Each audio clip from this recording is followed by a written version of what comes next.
네, 이어서 10일 오후에 있었던 광주시 코로나19 브리핑 내용 듣겠습니다. 네, 9월 10일 14시 기준 광주광역시 코로나19 발생 현황 말씀드리겠습니다. 9월 9일 수요일 5명, 그다음에 9월 10일 오늘 현재까지 3명 추가되어 총 누적 확진자 467명입니다. 증상 유무 관련해서는 237명이 467명 중 237명이 무증상입니다. 감염은 불명은 오늘 새로 추가한 사람이 조사 중이기 때문에 30명이 되겠습니다. 중증도별 현황은 어제와 변동 없이 중증 3명, 중등증 3명, 152명은 경증입니다. 검사 현황입니다. 13만 7,951건 중 양성 467건이고 현재 1,335건 진행 중입니다. 병상 현황입니다.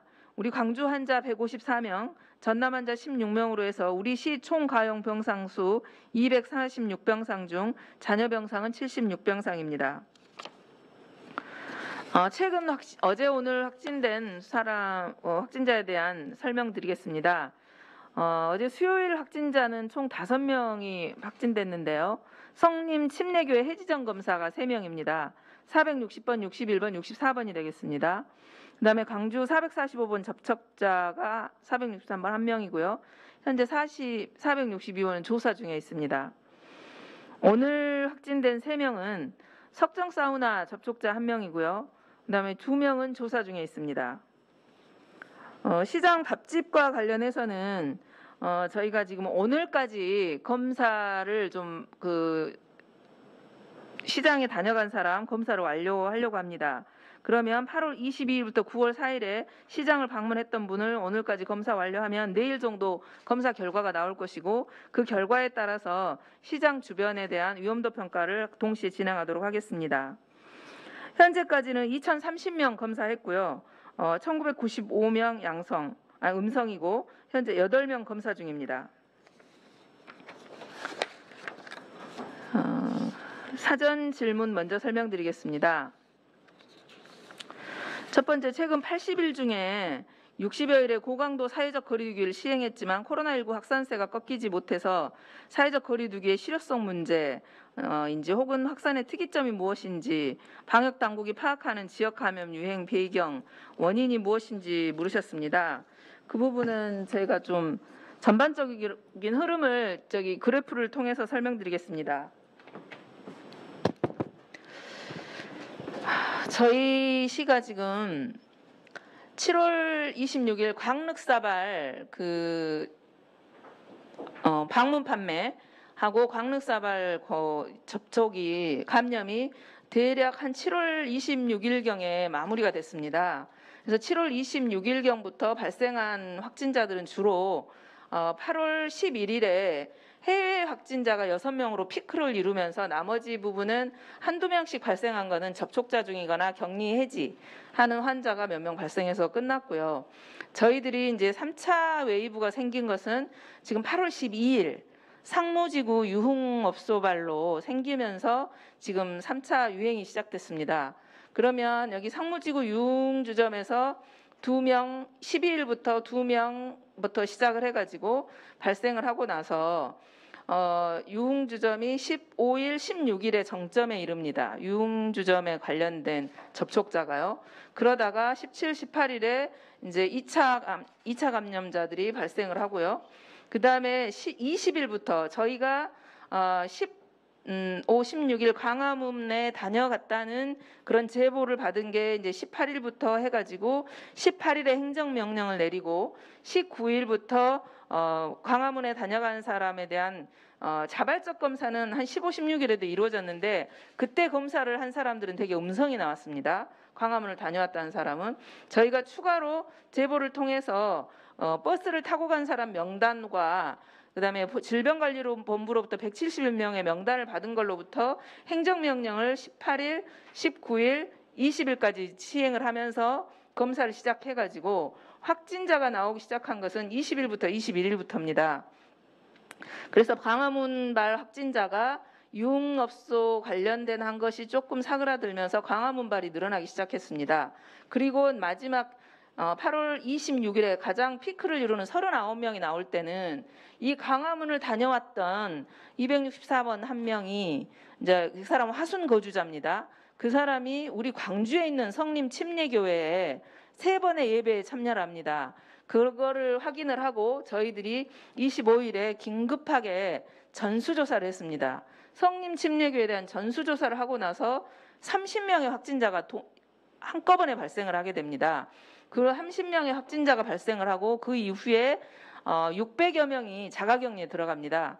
그래서 그 이후에 나온 숫자들은 대개 이 성림 침례교회와 광화문 사이에서는 뷔페 관련이라든지 청소 영역 학습지 관련이 산발적으로 나오게 되면서 이 숫자가 들쑥날쑥하게 되고요. 그 다음에 이 성림 침례교회가 폭발적으로 한번 1차 감염이 생기고 27일, 28, 29일 사이에는 자가격리 도중에 증상이 발현하는 환자들이 한두 명씩 생겨나고 그 가운데 동광주클럽, 중흥기원, 그 다음에 시장 밥집까지 이어지게 됩니다. 그리고 나서 가장 또다시 한번 이때 39명 피크를 친 다음에 서서히 좀 숫자가 떨어졌어요. 떨어지고 나서 중흥기원이나 시장 밥집이 생기면서 한두 명이 두 자릿수로 좀 늘어난 적이 한 며칠 있었죠.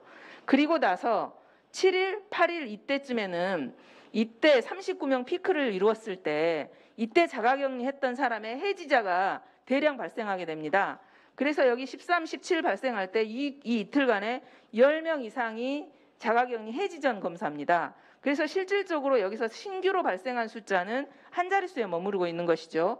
그래서 7일, 8일, 9일, 오늘 10일까지 해서 3명이 나왔습니다. 그러면 이제까지 큰 흐름을 보면 저희들이 여기 금양빌딩 관련해서 여기가 소강 상태로 한번 단 다음에 이 상무 유흥업소를 중심으로 상무 유흥업소와 광화문은 어쨌든 동선이 겹치는 팀이 한 팀이 있습니다.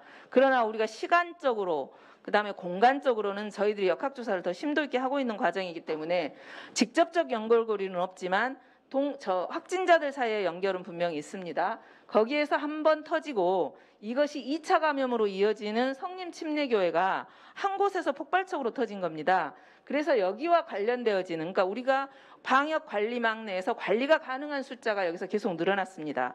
그래서 그리고 이제 저희가 이제 추가로 지금부터 조금 걱정이 되는 부분은 이제 여기는 성림 침례라든지 도심 집회 관련해서 늘어났는데 또 하나 우리가 고리가 생기는 게 시장 밥집, 중흥 기원, 그다음에 석정 사우나 이런 새로운 고리들이 생겨난 겁니다. 그러면 이거를 어떻게 볼 거냐 하는 것이 이제 저희들의 관건인데요. 물론 지금 중앙질병관리본부에서도 지금 가장 걱정하는 것은 과거 상반기에 그 확진자가 발생하는 양상과 지금 8월 이후에 확진자 발생하는 양상에서 가장 큰 차이점은 집단 발생이 거의 5배가량 늘었습니다. 그건 전국적인 상황입니다. 그 이야기는 이미 그 지역 발생에서 무증상인 환자들이 지역 내에도 상당히 있을 것이다. 그러나 이걸 찾아내기는 어렵잖아요. 무증상으로 시작해서 끝날 때까지 무증상으로 끝나는 사람도 상당히 많습니다. 그렇기 때문에 내가 코로나에 감염이 돼서 갔는지도 모르고 끝나는 경우도 있어요.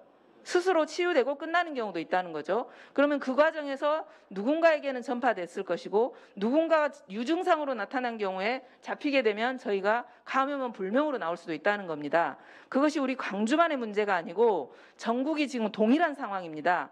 그래서 저희들도 보면 다른 지역과 우리의 차이라고 하면 지금 가장 우리 숫자를 많이 나타낸 게 성림 침례교회입니다. 제가 여러 차례 말씀을 드렸지만 성림 침례교회는 밀접, 밀집 이 3가지 요소를 전부 갖춘 지하에서 마스크 안 쓰고 노래하고 식사한 사례입니다. 그래서 한 곳에서 64명이 발생했습니다. 한꺼번에.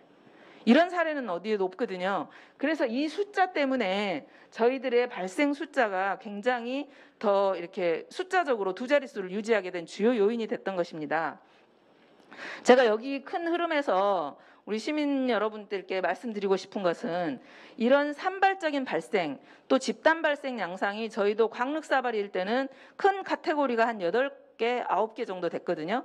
지금 현재는 이렇게 카테고리 이외에도 뭐 전남 밥집 또 우리 뭐 가족들이 간 밥집, 모녀 간 뭐 2명 내지 3명, 5명까지는 아니지만 그런 고리들이 또 몇 개가 더 있어요. 그렇게 하면 굉장히 많은 고리가 생기고 있거든요. 그러니까 지난번 금양 빌딩보다는 많이 생기고 있습니다. 이것이 전국 상황이기 때문에 이런 지역에 이미 퍼져 있을지도 모르는 그런 무증상의 감염자로부터 전파를 받지 않을 수 있는 가장 큰 중요한 방법은 마스크 쓰는 겁니다. 그래서 더더욱이 우리가 생활 수칙을 지키고 마스크를 쓰고 방역 수칙을 지키는 거, 이것이 가장 중요하다는 말씀을 드리고 싶습니다. 그리고 앞으로 저희들이 이제 우리 방역팀에서 신경을 쓰고 있는 거는 이런 기원, 밥집, 석정 사우나도 이미 지금 3명 정도가 되어 있는데 여기도 한 5명 추가 확진자가 더 생길 수도 있는 가능성이 있습니다. 그리고 저희가 지금 그 재래시장 주변으로 해서 저희들이 환자가 많이 발생하는 곳에 대해서 지금 전수조사를 오늘까지 마치고 나면 그곳이 정말 또 더 집중적으로 더 해야 할지 말아야 될지 평가할 수가 있습니다. 그러니까 그런 부분들을 저희가 방역팀에서도 좀 더 면밀하게 또 그 발생 양상에 따라서 또 접촉자들의 활동 방법, 활동 범위 이런 거에 따라서 저희들이 방역을 하고 있다는 말씀 드립니다. 그래서 시민 여러분들께서도 저희하고 한 팀이 되어주는 가장 좋은 방법은 마스크 쓰고 생활수칙 지키는 거, 많은 사람 있는데 안 가는 겁니다. 그것만 지켜주신다면 저희가 추후에 나오는 그 확진자가 안 나올 수는 없거든요. 근데 그 나오는 확진자에 대해서 관리가 가능한 범위 내에서 유지될 수 있을 것이다. 이렇게 말씀드리겠습니다.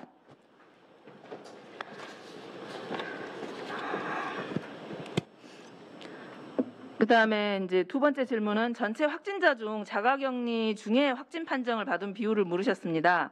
방금 제가 설명드릴 때도 말씀드렸지만 자가격리 중에 증상이 발현한 경우에 이제 저희가 그 금양빌딩 이후로 한 겁니다. 한 27명 정도가 자가격리 도중에 확진으로 판정이 됐습니다.